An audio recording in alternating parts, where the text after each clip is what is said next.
Well, thank you very much, everybody. It's an honor to be with a very strong leader, a man who has been through a lot, and a man who I've gotten to know very well, and we've gotten along really very well.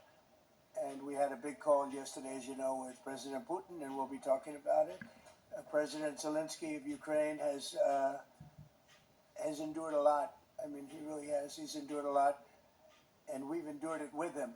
To be honest, it's been a long time, and I think we're making great progress.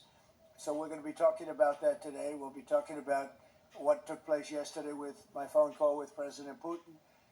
And I think that things are coming along pretty well.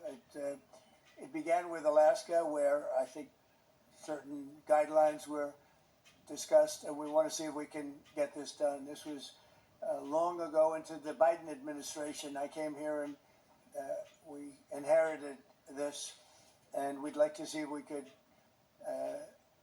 finish it, end it. We want it ended. Mr. President, thank you very much for the invitation. Again, my congratulations with your successful ceasefire in the Middle East. Thank you. Yeah, and you did it, and I think this is a momentum to finish Russia's war against Ukraine. I think that, yes, we understand that Putin is not ready. I think not ready, but I think that we see that they don't have successful steps on the battlefield, and it's good. I think that their army is weak now, but a lot of losses. They have a lot of losses, and the economy and people, and I think this is a very important moment. And I wanted to thank you, Mr. President, after our phone calls. Yesterday I had a good opportunity to meet with the big American energy companies, and they're ready to help us.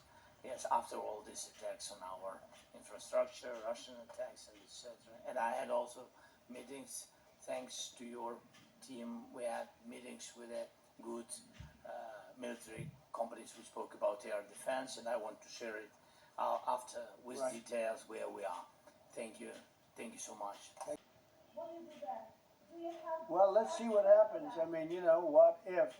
I think he will. I think that President Putin wants to end the war, or I wouldn't be talking this way. I think he wants to end the war. I spoke to him yesterday for 2.5 hours.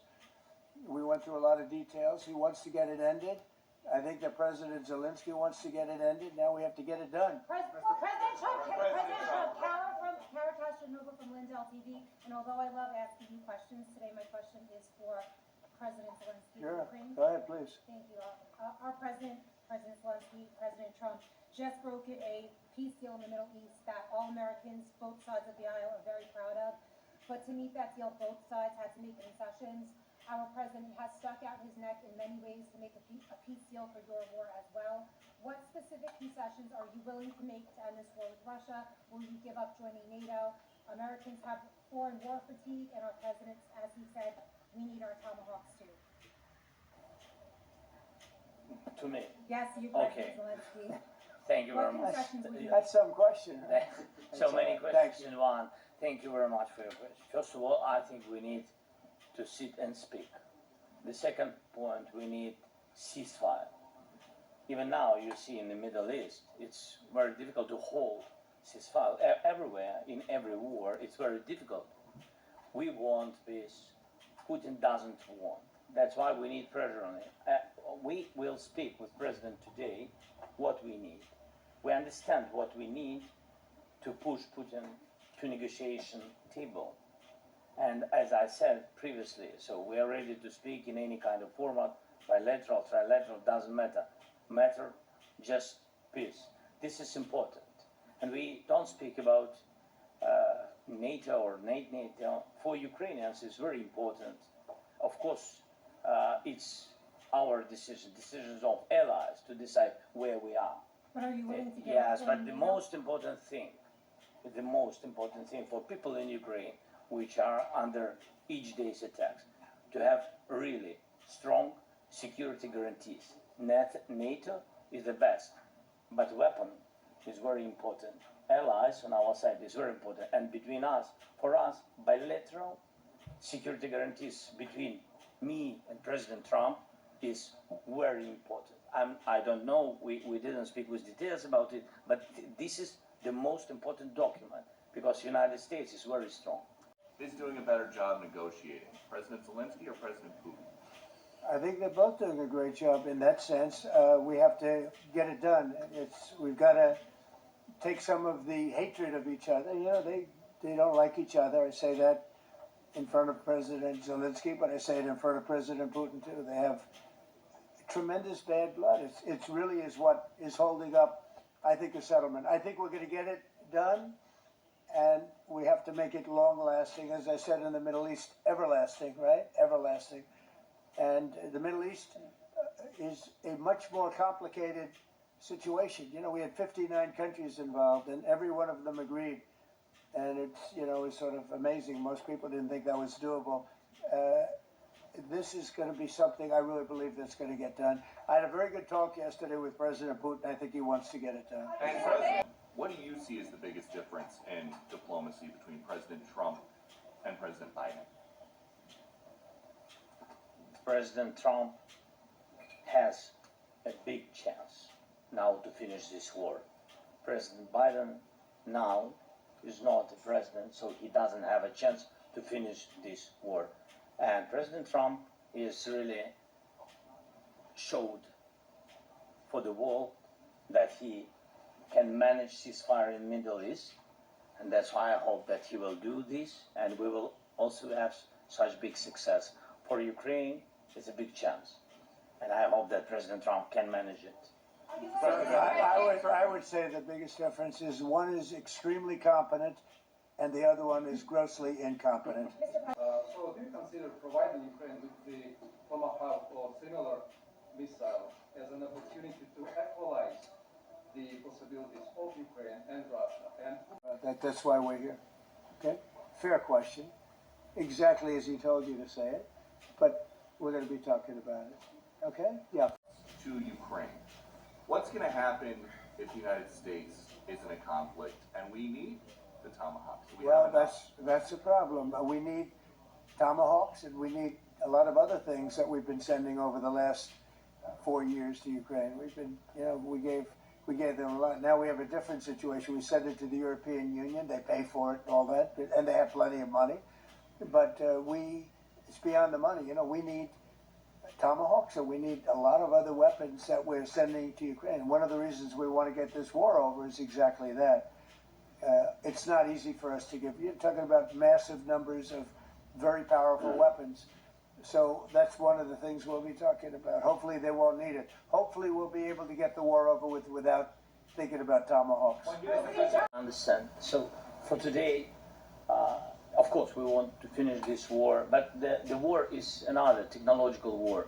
You don't use just Tomahawks. If you want to target a military goal, you need thousands of drones.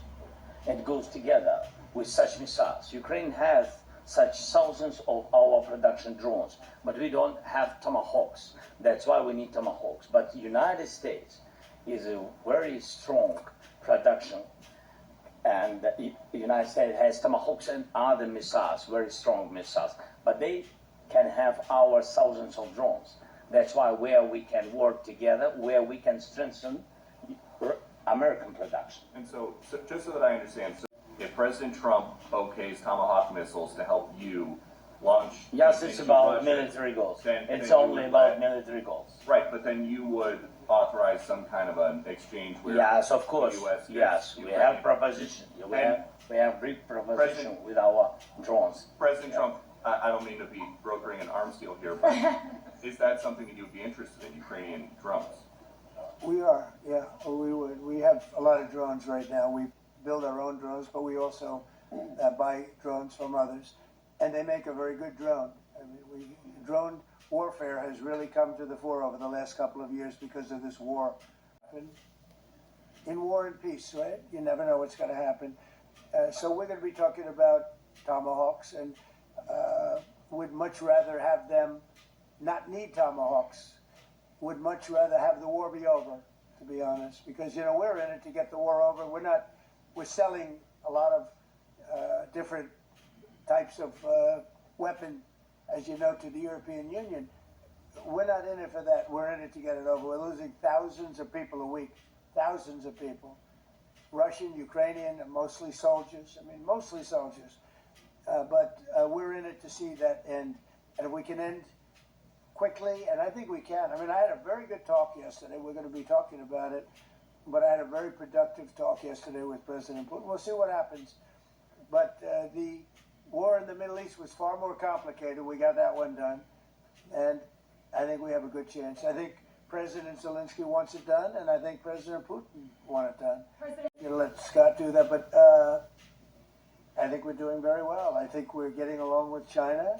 China would like to have something. As of this moment, we'll be meeting in a couple of weeks. We'll be meeting in South Korea. Myself. I think so. It looks like it's going forward. I think so. They want to meet. We like to meet. I have a very good relationship with President Xi, and we're going to see what happens. But, you know, for years we were taken advantage of by China very badly. We were losing hundreds of billions of dollars a year to China. We really built their military, if you think about it. The kind of money that presidents allowed to be lost to China was just insane. And then when I came into office, as you know, I put very severe tariffs. So we took in hundreds of billions of dollars in my first term from China. Biden let that go because it was so much. He let it continue, but he gave all sorts of exceptions. And by the time you looked at it, Scott, I would say it wasn't the same thing. He would give an exception for anything. If you got up and went out to dinner, he'd give you an exception. So it wasn't the same thing. But I put on very serious tariffs. So we took in hundreds of billions of dollars, and then I left office. The election was rigged. I left office, and that was the story. Now I come back, and we are in a very strong position because of tariffs. We're in a very powerful position because of the fact that we have tariffs. If we didn't have tariffs, we would be in a very weak position. We would be in a weakened state. But with tariffs, we've made hundreds of billions of dollars, not only from China, but from others. And China wants to talk, and we like talking to China. So we have a very good relationship, and we're going to be meeting in South Korea a couple of weeks. This is your third time here. How different sitting across from the president is this time versus the two previous times here at the White House? And how confident are you hearing the success rate of solving these prior wars that you can get this war solved? First of all, about suit. The same suit because the same president. It's very simple. The next president will have another suit. Yes. About our relations with President Trump, I think we have important dialogues, and I think we begin to understand each other. Yes, and I know that President is briefed very well about the situation in the battlefield, and he knows a lot what's going on the battlefield in Ukraine, and I think it really helps. When you know a lot of things, a lot of details about one or another war, it helps a lot. But we are still in war, and I hope we can manage. It's important. Countries are not meeting their commitment. Said yesterday that the threat of tomahawks and costs, as Secretary Hicks has put it, is that bringing him to the table, the fact that it's kind of a carrot and stick? I don't know what's bringing him to it. I think he wants to make a deal, that's all. I can't tell you what's bringing him. Sure, that's the threat of that is good, but the threat of that is always there. Tomahawks are very dangerous weapons. They're incredible weapons. If you like warfare, it's one of the most accurate. You know, we hit 30 Tomahawks in Iran after the B-2s did their damage. We sort of gave it a little capper with 30 Tomahawks from a submarine, quite far away actually, but they're an amazing weapon. They're a very powerful weapon, but they're a very dangerous weapon, and it could mean big, escalation. It could mean a lot of bad things can happen. Tomahawks are a big deal, but one thing I have to say, we want Tomahawks also. We don't want to be giving away things that we need to protect our country. We have a very strong country right now. We have a strong military. We have the greatest military in the world. We have the greatest weapons in the world. I want to get this war over. With Donald Trump at the White House. Let's listen in. Plan of topics and questions. And so, in any way, thank you so much. Thanks to United States team, spoke about air defense. It's important for us, you know, even now when we speak with you, yes, a lot of drones in Ukraine. They attack our civilians, attack our families, our children. We decided that we will work more with productions and etc. And yes, you know that the question is with all this, you know, lines and orders with time schedule. So this is a very difficult question. So we will try. All our teams will try to manage how to change the order of one country, which systems are ready already with our order. So it's a difficult process. In any way, this I think positive signal that we will work on it. We understand the number, what we need, and we understand where to get it. And it's a pity we understand the challenges, how to get it. Then we spoke about also about long range, of course, and I want not to make statements about it. We decided that we don't speak about it because nobody wants, you know, I mean, this United States doesn't want escalation and etc. So I mean, this we will be out of the questions about it, out of the answers. Sorry about it, and also we spoke about Budapest. President shared with me their dialogue with Russian side. So we understand for us all the signals from Russians. They are not new, but we count on President, on his pressure on Putin to stop this war.